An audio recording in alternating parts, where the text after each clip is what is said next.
just got an email 2 weeks ago. It's from someone, I'm not gonna mention the name, but he's actually 26 years old. He is a seaman and he hates his job already. He would like to really quit the job, not go back, because he's currently here in the Philippines. His family doesn't know that he arrived here, I think, a month ago, and he's just sick and tired of what he's doing. His problem is actually he is the breadwinner, so he feels like he doesn't have any choice because his entire family depends on him. So my question to Sha is, what's gonna be his best step? Wow, that's really a challenging question, challenging situation for that Exactly. seaman.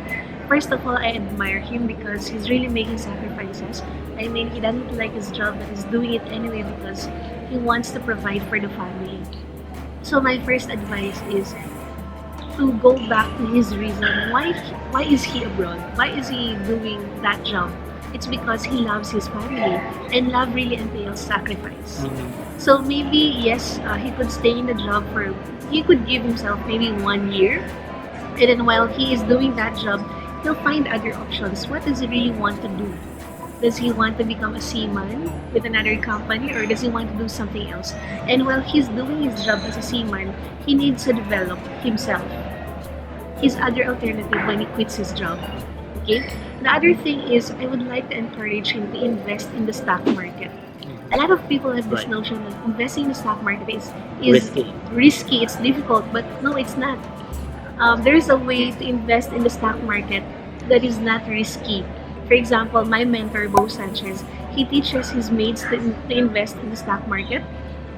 And his maid now has ₱1 million in the stock market. His driver is also investing in the stock market. His messengers are investing. So just to give a very simple computation, you can earn your first 1 million pesos by just investing 1,000 pesos a month. Assuming that the stock market grows at the rate of 10% annually. So after 23 years, you'll become a millionaire. So maybe you're thinking, 23 years, ang tagal naman.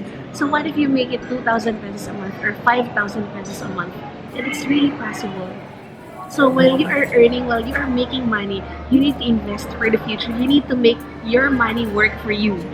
You need to be in business with the best businessmen in the world, like Lucia Tan, like Gokong Wei, Tan Kak Chong, Ayalas.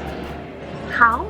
You partner with them by investing in the stock market. I have a question actually. Yes. So Sean, I've been hearing about stock market ever since I was a student, and I've been planning to invest. And it is so timely that you gave that as an advice to to the person that MA is trying to help right now. But then, is stock market kind of intimidating?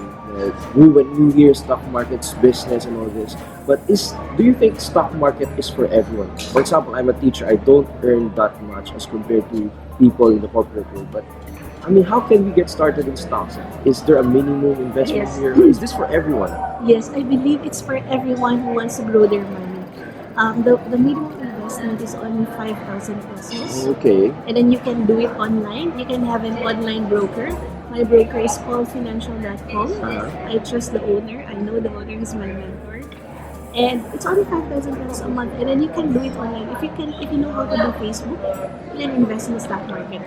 So for example, I've been investing in the stock market for the past so many years. I only spend about 10 to 20 minutes a month Okay. monitoring my stocks. So you don't need to monitor your stocks every day. Just invest in blue chip companies. When we say blue chip companies, these are companies that have been around for so many years, but they still have potential to grow. For example, BPI, Jollibee, Ayala companies, etc., banks, etc. So don't invest in any companies. You invest in blue chip Blue chip. companies. Then what you do is invest regularly. You don't need to time the market. Just keep putting in money every month. It could be 1,000 pesos, 500, 2,000, 5,000. It's up to you. Okay. But just do it consistently every month, and that will be for your retirement. So imagine a maid. A maid is earning, you are earning more than what a maid earns, right? You're earning more than what a driver earns. So you just need to invest. To have the discipline. The key is if you can invest 20% of your income. So it's like you paying yourself first. So before you pay the bills, Meralco, etc., you pay yourself first because you are the one who earned the money. And you pay yourself first by investing in your future because there will come a time wherein you would like to really enjoy life without really working because of money. But because your money has been working hard for you for so many years, now you can afford to do what you love to do and you don't even care about whether you're earning or not. Right? Okay, well, that's a very nice tip from Shaz since basically this email sender is working as a seaman, so we all know that he earns good. So he Yes. has more Money to save. money to save and money invest. to invest. So that's the best tip. And actually, in my opinion, you talk to your family. Okay? Let them know about your situation that you are actually doing your best to really provide for them and also I think he feels that way because his entire family or even the extended family is very dependent on him, so that's very hard, so he needs to explain to them what he's going through because that's a very That's a nice very tip good so point. that you have more savings or more investments and then we can finally just jump ship. Let's hear from Blas. I'll be honest, I actually felt the exact same thing when I was in Singapore. My first year there, I was having depression. Depression because my expected salary was not given to me. It was so small that I only have like $50 every single month to spend for myself, and it was not easy. Trust me. After the depression, the next job was a very high paying job, but I'm not really used to it. I'm not comfortable with it. It's not something that I expect that I'll be doing in my life. But one guy actually I met in a coffee shop, and then he asked me a very meaningful question that actually changed my perception on my job because I was in a position that I want to quit my job and just go back to Philippines and start all over again.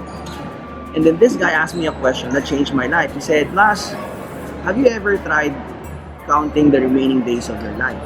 Sabi ko, I can't do that. I don't know when will I die. Sabi niya sa akin, the average mortality rate right now is 65 to 70. And how old are you? You know, just look at it, how short your life will be. And then it hit me because the moment I actually saw the numbers, like mga 15,000 na days yata yun, if I'm not mistaken. Natakot ako to the point na sabi ko, why am I so depressed in this golden year wherein supposedly I'll be happy enough fulfilling what I really want to do. Then he asked me a question, why are you here? Why are you in this country? And what's the reason? You're sacrificing your time. And the first thing that came to my mind was the smile of my kids. Sabi ko nga, the reason why I'm sacrificing my time away for them is for me to provide them a good place, a good house, a good education. And that hit me so hard that I worked every single day of my life thinking that no matter what the bad situation, the emotional feeling whatsoever, which is very normal to a human being, I need to set that aside and focus on the most important thing that I need to do as of the moment. To grow myself as a person, to make sure that I provide money and resources to the family that it's my responsibility. So what I did is I embraced more responsibility by taking care of my mom, because my stepdad died. Embraced of the responsibility of taking care of my sister and some point. Embraced the responsibility of taking care of of course, my wife and my kids. And that's the moment that once I embrace that, that's the moment I don't feel bad about my job anymore. I feel blessed about my job. I mean, that's the only time that I told myself, now I need to do more and discover my full potential because I want to give more to this people that I do. And in discovering your potential, that could mean Jumping ship. yes. Just I'm more of the learning side right now. I'm enjoying what I'm hearing. So far, what I've been hearing from Sha is that you're saying that you can only quit your job once you're already prepared. So preparation and it has to be there. Yes. And then last year is telling us, growth only happens once you step out of your comfort zone. You have to take that risk and to know the right motivation and meaning of what you're doing. And what I got from the two of you is that money is not really an end, it's more of a means towards a bigger purpose. For Blas, it is about providing for his family, making time for his wife, for his family. And for Sha, it is about expressing your passion in public speaking and writing. So that's what I've been learning from this conversation so far. And it's really interesting.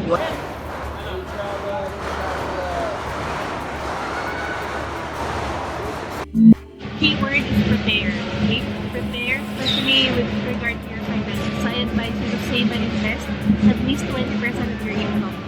And then prepare in the sense that you really find your passion, but don't quit your job yet. You develop your passion while you're still doing your job. So you develop it maybe on Saturdays or Sundays or during your off hours.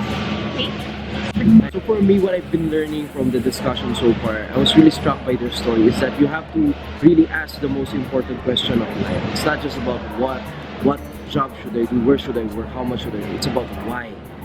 They know their motivations. They know that they're not just working for money, that they're actually working to have greater meaning for their growth. So always ask that question, why? For me naman, it's very simple. Don't quit because of too much emotional burden.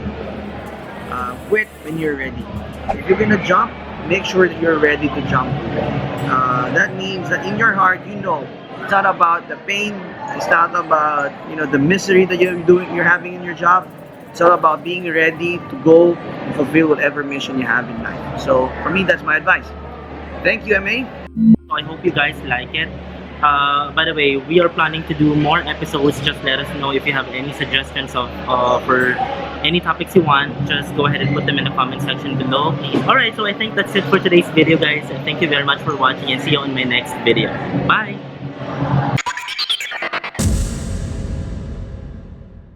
Today, we are going to talk about a new topic, which is going to be how to motivate yourself to go to work.